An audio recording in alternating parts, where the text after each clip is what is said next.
بیاید با هم دیگه بریم تو همدان تئاتر. رفتیم تالار فجر همدان. اول از همه سوار تاکسی شدم، رفتم سمت میدان.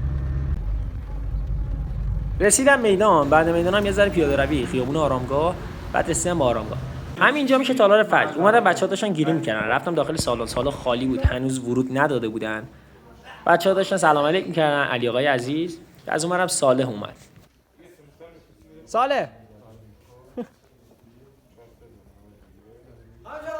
تهیه کننده کار راجع به کار و چند تا نکته گفت و آماده نبود.